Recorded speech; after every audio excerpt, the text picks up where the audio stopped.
Hello everyone, this is doctor Apoorva Vaidya. कैसे हैं आप सब? How are you all? I hope you all are doing good. तो दोस्तों, आज हम एक ऐसी आदत के बारे में बात करेंगे जो बहुत ही कॉमन देखने को मिलती है बच्चों में भी और बड़ों में भी। तो क्या जब आप सुबह उठते हो तो आपका गला आपको थोड़ा सूखा सूखा लगता है, या आपको ऐसा लगता है कि आपको बहुत ही प्यास लगी हो?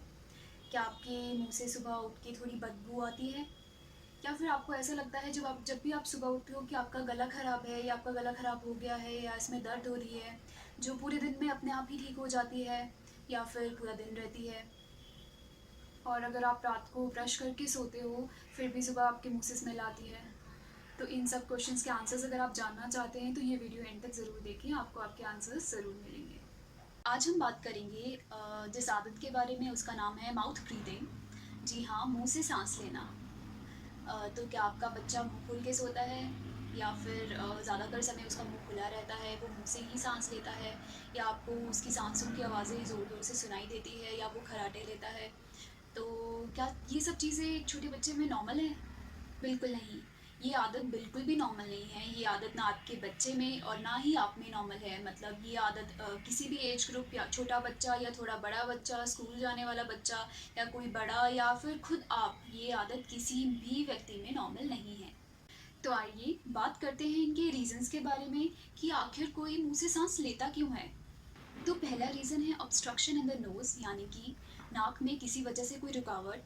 जैसे कि अगर किसी को कोई एलर्जी है खाने से, धूल से, या कोई फ्लू है, या किसी भी वजह से आपके नाक में कोई रुकावट हो रही है, तो उसकी वजह से भी सांस लेने में दिक्कत हो सकती है नाक से।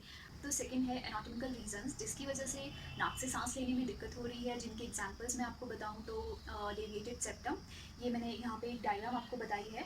इसमें आप देख सकते हैं जो आपकी बीच की ये हिस्सा है, जो आपके जो नाक को दो पार्ट्स में डिवाइड करता है, अगर ये एक साइड को डेविएशन हो जाए, जो आप डायग्राम में भी देख सकते हैं, तो क्या होगा, आपका एक पैसेज थोड़ा छोटा हो जाएगा।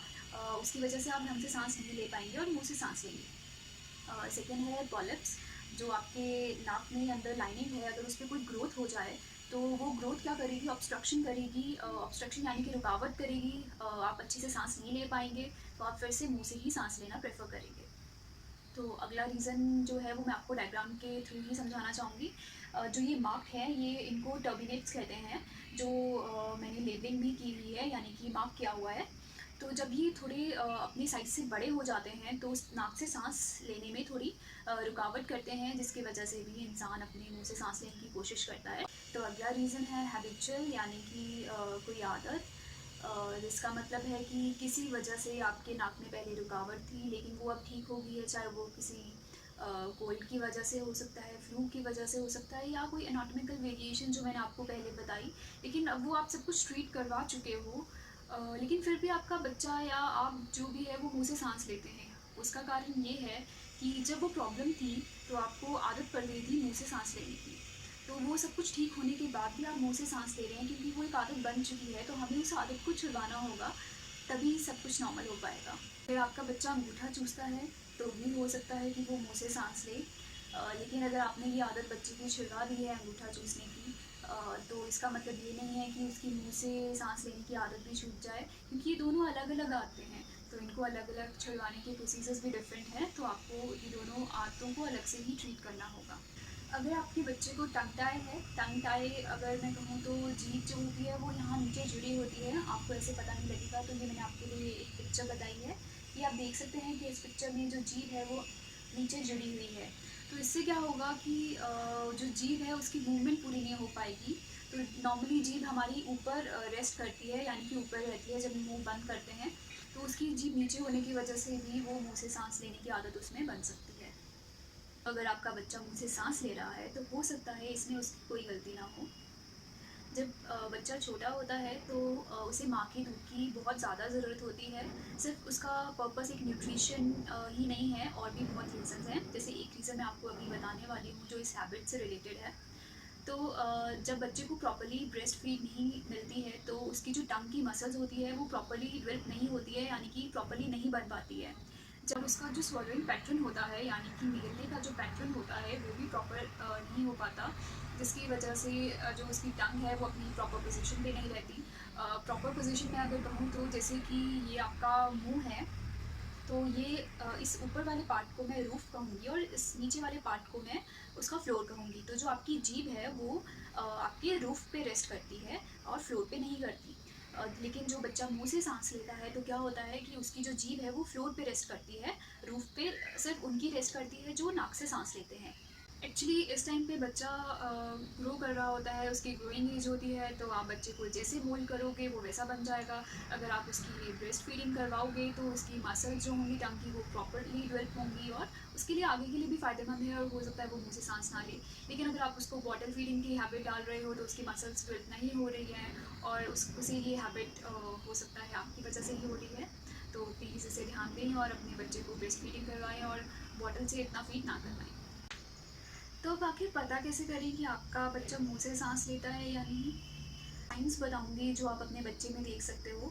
आप अपने बच्चे को अच्छे से ऑब्ज़र्व करो, देखो कि वो जब वो सोता है तो क्या वो मुँह खोल के तो नहीं सोता। वो मैक्सिमम टाइम जब भी साँस ले रहा है तो क्या वो मुँह से ले रहा है या नाक से ले रहा है। स्पेशली होता क्या है कि बच्चा जब सोता है तो वो मुँह खोल के सोता है, तो आप सोते टाइम उसका पैटर्न देखें कि वो कैसे सो रहा है, कहीं वो खर्राटे तो नहीं ले रहा या उसकी साँस की आवाज़ आपको ज़ोर से तो नहीं सुनाई दे रही या जब वो उठता है तो उसका पिलो कहीं गीला तो नहीं होता। और अगर आपके बच्चे ने स्कूल जाना शुरू कर दिया है, वो टॉयलेट ट्रेन्ड है, टॉयलेट ट्रेन का मतलब कि आपने उसे सिखा दिया है कि जब भी उसे टॉयलेट जाना हो तो वो आपको बताए या किसी को भी बताए। तो अगर इन सब चीज़ों के बाद भी आपका बच्चा रात को बिस्तर गीला कर रहा है, तो ये एक सोचने की बात है और ये जो वो बिस्तर गीला करता है, ये माउथ ब्रीथिंग हैबिट से भी रिलेटेड है। तो अगर वो बिस्तर गीला कर रहा है, तो अगर आप उसकी ये हैबिट छुड़वाओगे, तो हो सकता है वो अपना बिस्तर गीला करना भी छोड़ दे। कि बच्चे को रात को अच्छे से नींद नहीं आ रही है, तो माउथ ब्रीथिंग उसका एक रीज़न हो सकता है क्योंकि जब बच्चा रात को सोता है तो जब उसे नाक से सांस लेने में दिक्कत होती है तो वो मुंह खोल के सोने की कोशिश करता है। तो मुंह खोल के जब वो सोता है तो क्या होता है कि जो जीभ है वो थोड़ी पीछे को चले जाती है जिसकी वजह से सांस लेने में दिक्कत होती है और बच्चा पूरे बेड पे इधर उधर हिलता रहता है और सांस लेने की कोशिश करता है मुंह से।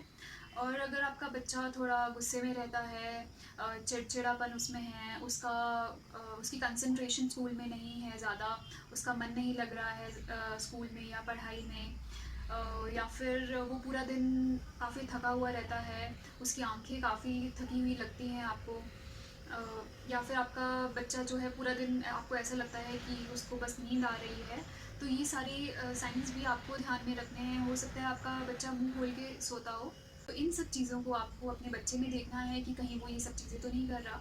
अगर वो कर रहा है तो हो सकता है वो मुझसे सांस लेता हो और जब आप उसकी आदत छुड़वाएंगे तो ये सारी चीज़ें भी अपने आप ही चली जाएंगी। एक छोटी सी आदत यानी कि मुँह से सांस लेना, इसके बहुत ही ज़्यादा इफ़ेक्ट्स आपको देखने को मिल सकते हैं।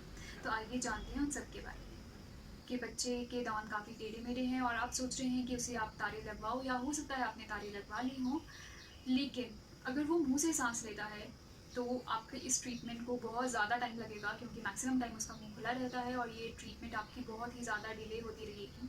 अगर आपके बच्चे के दांतों में गैप है या कहीं तो स्पेसिंग है तो उसे भी ठीक होने में काफ़ी समय लग सकता है। तो आप तारे लगवाने से पहले बच्चे की मुंह से सांस लेने की आदत छुड़वाएं, फिर ही तारे लगवाएं। अगर आपने तारी लगवा ली है, आपका ट्रीटमेंट पूरा हो गया है या फिर आप सोच रहे हैं कि पहले तारी लगवा लें, ट्रीटमेंट पूरा कर लें, तो होगा क्या कि जब आपका ट्रीटमेंट पूरा हो जाएगा तो हो सकता है जिस पोजीशन में आपके बच्चे के दांत पहले थे या हो सकता है उससे भी ख़राब हो जाएं। और उसका रीज़न ये नहीं है कि आपका ऑर्थोडोंटिस्ट या आपका डेंटिस्ट यानी कि जिसने आपको तारे लगवाई थी उसने ट्रीटमेंट गलत किया है। बिल्कुल नहीं, उन्होंने अपना ट्रीटमेंट पूरा किया है, लेकिन हुआ ये है कि आपके बच्चे को आदत है मुंह से सांस लेने की। इसकी वजह से सारा रिलैप्स हो गया है। रिलैप्स यानी कि वापस अपनी पोजीशन पे जो दांत थे वो वैसे पहुंच चुके हैं। तो जो बच्चे मुंह खोल के सोते हैं उनके दांत काफ़ी क्राउडेड होते हैं, यानी कि दांत एक के ऊपर एक चढ़े होते हैं, उनके दांतों में स्पेसिंग होती है, जो उनके इंसाइजर्स होते हैं यानी कि आगे की ये दो दांत होते हैं उनमें भी स्पेसिंग और वो ऐसे आगे को होते हैं। ये मैं आपको यहाँ ये पिक्चर बताई है, ये आप देख सकते हैं।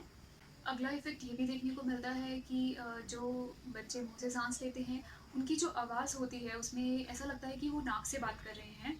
तो अब उसके फेस और ग्रोथ डेवलपमेंट की बात करें तो होता क्या है, जो बच्चे मुँह से साँस लेते हैं उनका जो फेस होता है वो लंबा, थोड़ा पतला देखने को मिलता है। लोगों को ईज़िली समझाने के लिए मैं आपको बताती हूँ, ओपन बाइट का मतलब है कि अगर ये आपके दाँत हैं तो माउथ ब्रीदिंग की वजह से आपको मैंने बताया बच्चा जीभ अपने दांतों के बीच में रखता है, या हो सकता है वो थंब सकिंग करता हो, यानी कि अंगूठा चूसता हो, उसकी वजह से उसके जो ऊपर के दांत होते हैं वो थोड़े बाहर को आ जाते हैं, और वो मुंह से सांस ले रहा है। इस वजह से क्या होता है, जो हम लोगों के ऊपर के दांत होते हैं वो थोड़े बाहर को होते हैं और नीचे के दांत थोड़े अंदर को होते हैं। तो क्रॉस बाइट का मतलब ये है कि हमारे जो ऊपर के दांत हैं वो थोड़े अंदर को हो जाते हैं और जो नीचे के दांत हैं वो थोड़े बाहर को हो जाते हैं।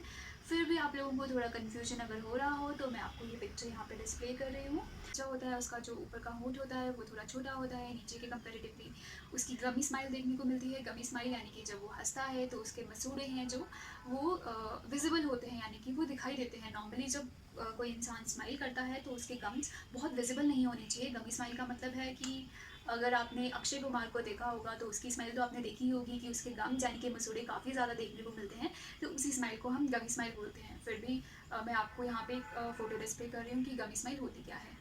जब बच्चा मुंह से सांस लेता है तो एक बहुत ही अच्छा फीचर भी देखने को मिलता है। उसे मैं ये कहूँगी, जो उसके ऊपर के और नीचे के होंठ जो होते हैं वो आपस में टच नहीं होते, लेकिन उसकी जो टॉन्सिल्स हैं वो काफ़ी स्वॉलन रहते हैं, काफ़ी ज़्यादा गला ख़राब या ये इस चीज़ की बच्चा शिकायत करता है।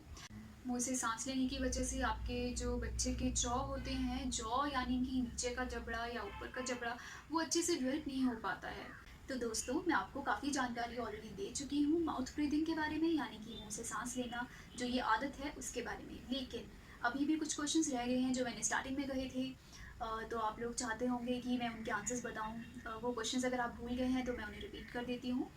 तो अगर आप सुबह उठते हैं तो क्या आपको लगता है कि आपका गले में दर्द हो रही है? जो ऐसा लगता है कि आपका गला बहुत इजीली ख़राब हो जाता है, यानी कि आपने कुछ खट्टा नहीं खाया है, कुछ गलत नहीं, कुछ ठंडा नहीं खाया है, फिर भी आपका गला बहुत इजीली ख़राब हो जाता है। जब आपका गला काफ़ी सूखा हुआ लगता है, इसकी वजह से आपको रात को ही काफ़ी पानी पीना पड़ता है ताकि आपका गला सुबह को सूखे नहीं, लेकिन फिर भी आपको सुबह उठ के ड्राइनेस फील होती है और आपको ऐसा भी लगता है कि मैंने तो अपनी मुँह का अच्छे से ध्यान रखा है, मैं रात को भी ब्रश करता हूँ या करती हूँ, लेकिन फिर भी मेरे मुँह से सुबह स्मेल आती है।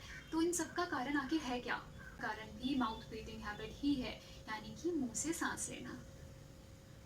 तो मैं अगर आपको अपनी बात बताऊं तो मैं जब भी सुबह उठती हूँ मेरे गले में दर्द होती है और मुझे काफ़ी ड्राइनेस फील होती है। मैं इवन आधी रात को भी उठ जाती हूँ, मुझे लगता है मेरा गला सूख रहा है, मुझे पानी चाहिए, फिर भी मेरा गला सुबह उठ के काफ़ी सूखा लगता है और मुझे काफ़ी दर्द गले में फ़ील होता है और बहुत ही जल्दी मेरा गला ख़राब हो जाता है। तो दोस्तों, मैं आपको अगर बताऊं तो मुझे भी माउथ ब्रीदिंग की हैबिट है, यानी कि मैं भी मुंह से सांस लेती हूँ। लेकिन आप लोग सोचेंगे कि अगर मैं मुंह से सांस लेती हूँ तो मेरे दांत नॉर्मल कैसे हैं, यानी कि जो मैंने आपको इफ़ेक्ट्स बताए वो मुझ में क्यों नहीं हुए। या फिर हो सकता है कि आपको भी गले में दर्द होती हो लेकिन आपका फेस भी नॉर्मल है, लंबा नहीं है, आपके दांत भी ख़राब नहीं है, नॉर्मल हैं। तो इसका रीज़न ये हो सकता है कि हो सकता है आप और मैं बचपन में या हमारे ग्रोइंग एज में हम मुँह से सांस ना लेते हों, लेकिन विद एज हमें कोल्ड या कोई भी फ्लू या कुछ भी ऐसा हो सकता है कि माउथ ब्रीदिंग हमारी हैबिट बन गई हो। तो मैं दिन के टाइम में तो मुँह से सांस नहीं लेती हूँ, लेकिन जब मैं रात को सोती हूँ तो मुझे खुद को भी पता नहीं चलता है कि मैं मुँह से सांस ले रही हूँ। कई बार ऐसा होता है पिलो मुझे अपना गीला फील होता है सुबह, या फिर जब मैं उठती हूँ तो मेरा मुँह खुला होता है और मेरे गले में काफ़ी दर्द होती है। मैं ट्रीटमेंट ऑलरेडी कर रही हूँ, एक गाइडलाइंस है जो मैं पहनती हूँ रात को ताकि मैं मुँह से सांस ना लूँ। तो इस वीडियो में मैं आपको भी बताऊँगी कि क्या क्या ट्रीटमेंट ऑप्शंस रहते हैं इस हैबिट के बारे में। लेकिन एक चीज़ मैं और बताना चाहती हूँ, क्या आप अपने बच्चों के दांतों का अच्छे से ध्यान रख रहे हो? आप अपने दांतों का अच्छे से ध्यान रख रहे हो? आप 2 टाइम ब्रश कर रहे हो? आप मिनिमम 2 मिनट्स के लिए ब्रश करते हो, सुबह भी करते हो, रात को भी करते हो, कुछ खाते हो तो भी अपना मुँह साफ़ करते हो या अपने बच्चे का मुँह भी साफ़ करते हो, लेकिन फिर भी आपके दांत खराब हो रहे हैं, तो इसका रीज़न क्या है? इसका रीज़न भी ये है कि आप मुँह से सांस लेते हो या आपका बच्चा मुँह से सांस लेता है। उसकी वजह से क्या होता है कि आपका जो मुँह है वो सूखा रहता है। सूखा रहने की वजह से जो यानी कि आपका जो स्लाइवा है यानी कि थूक है वो मुँह में नहीं रहता है। जो स्लाइवा है उसका बहुत ही इम्पोर्टेंट रोल होता है। वो शॉर्ट टर्म में कहूँ तो यानी कि छोटे वर्ड्स में कहूँ तो जो स्लाइवा है यानी कि थूक है वो हमारे मुँह को साफ़ रखता है। लेकिन अगर आप मुँह से सांस लेते हैं ज़्यादातर तो आपका मुँह खुला रहता है, थूक सूख जाता है और आपके दांतों में कीड़ा ज़्यादा लगता है। तो दोस्तों, अगर कोई आदत बन चुकी है तो उसका ट्रीटमेंट भी ज़रूर होता है। तो आइए जान लीजिए उन सब चीज़ों के बारे में। तो आप क्या कर सकते हैं कि आप अपने बच्चे को एक डेंटिस्ट के पास या बच्चों के जो डॉक्टर हैं यानी कि पीडोडोंटिस्ट होते हैं उनके पास लेके जाएँ। वो आखिर करते क्या हैं, वो आपके बच्चे का माउथ ब्रीदिंग हैबिट के लिए डायग्नोसिस टेस्ट करते हैं, कंफर्मेशन के लिए कुछ टेस्ट होते हैं कि आपका बच्चा एक माउथ ब्रीदर है यानी कि मुँह से सांस लेता है। तो उसके लिए कुछ टेस्ट होते हैं जो बहुत ही नॉर्मल टेस्ट होते हैं। ऐसा नहीं है कि आपके बच्चे का ब्लड लिया जाएगा या सैंपल लिया जाएगा, ऐसा कुछ नहीं है। बहुत सिंपल से टेस्ट होते हैं जो क्लिनिक में ही डेंटिस्ट कर लेता है, जिससे पता लग जाता है कि आपका बच्चा मुँह से सांस तो नहीं लेता। फिर उन सब चीज़ों को देखने के बाद कुछ एक्सरसाइजेज़ होती हैं, लिप्स की एक्सरसाइजेज़, ब्रीदिंग की एक्सरसाइजेज़ होती हैं और एक अप्लायंस होता है जो हम आपके बच्चे को देते हैं पहनने के लिए, इस आदत को छुड़वाने के लिए। एक चीज़ और होती है कि जो बच्चे मुँह से सांस लेते हैं उनका जो पैलेट होता है वो भी वी शेप यानी कि नैरो होता है, क्योंकि जो उनकी जीभ होती है वो मैंने आपको बताया था कि वो लोग रूफ़ पे नहीं रख के फ्लोर पे रखते हैं। तो उसकी वज़ह से उनका पैलेट काफ़ी नैरो होता है, या फिर कई बार ऐसा भी होता है कि बच्चों का जो पैलेट यानी कि तालू होता है वो पहले से ही नैरो होता है, जिसकी वज़ह से भी बच्चा जो अपनी जीभ है नीचे रखता है। तो अगर ऐसा हो तो हम उस पैलेट को अगर वो वी शेप में है तो उसको खोलने में भी हेल्प करते हैं। ये मैं एक पिक्चर आपको बता रही हूँ जो आपको एक हल्का-सा डिफ़रेंस बताएगा, मतलब थोड़े ईज़ी टर्म्स में बताएगा कि जो नाक से साँस लेते हैं यानी कि नेज़ल ब्रीदर्स और जो मुँह से साँस लेते हैं यानी कि माउथ ब्रीदर्स, उन दोनों में क्या डिफ़रेंस होता है। आपको मैंने पहले वर्बली तो मैंने आपको बता ही दिया था कि आपको क्या-क्या देखने को मिलता है, लेकिन मैं आपको एक पिक्चर भी बताती हूँ जो आपको थोड़ा डाउट क्लियर कर देगा, क्योंकि होता क्या है, हम जब कोई फ़ोटोग्राफ देखते हैं तो हम थोड़ा ईज़िली समझ पाते हैं। तो अगर आप इस आदत से परेशान हैं, आप अपने बच्चे की इस आदत से परेशान हैं, तो फिर आइए, उसे एक डेंटिस्ट को दिखाइए।